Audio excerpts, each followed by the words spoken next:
नमस्कार, मैं हूं वाजिद अली और आप देख रहे हैं नवोदय टाइम्स का डिजिटल प्लेटफॉर्म। इजराइल और ईरान के बीच में युद्ध शुरू हो चुका है।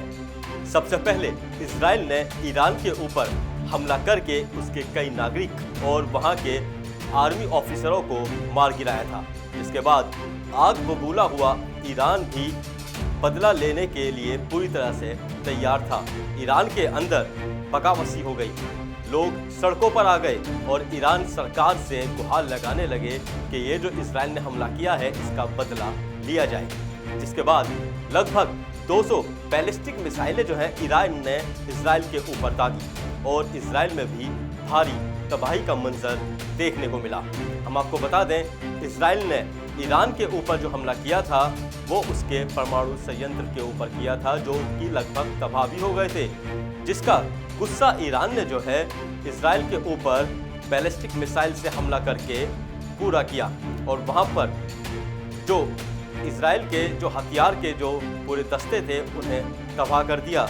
लेकिन इस पूरी ईरान और इजराइल जंग के बीच में पूरी दुनिया जो है दो भागों में बटी हुई दिखाई दे रही है। एक तरफ जहां चीन, रूस और कई सारे जो देश हैं वो ईरान के साथ खड़े हुए हैं, तो वहीं इजराइल के साथ अमेरिका, जॉर्डन और कई मिडिल ईस्ट के मुस्लिम देश भी खड़े हुए नजर आ रहे हैं। जिससे अंदाज़ा लगाया जा सकता है कि किस तरह से जो है पूरी दुनिया दो भागों में बट गई है और अगर ये जंग इसी तरह से जारी रहती है तो इसके अंजाम काफ़ी भयंकर हो सकते हैं।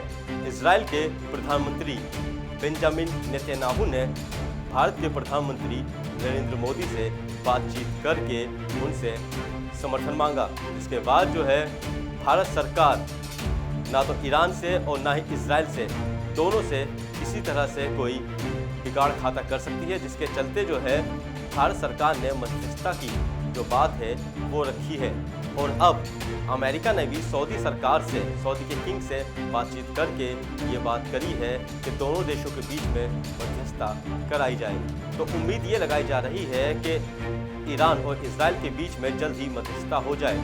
लेकिन ईरान ने भी अमेरिका को दो टूक जवाब दे दिया है। ईरान ने अमेरिका के ऊपर टिप्पणी करते हुए कहा है कि ये जो बात है अब काफ़ी आगे चली गई है, अब बातचीत करने का कोई रास्ता नहीं बचा है।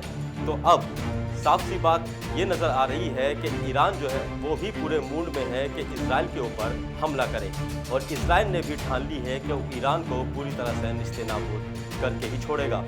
लेकिन वजह जो भी हो, लेकिन इसका जो अंजाम है वो काफ़ी भयंकर होने वाला है।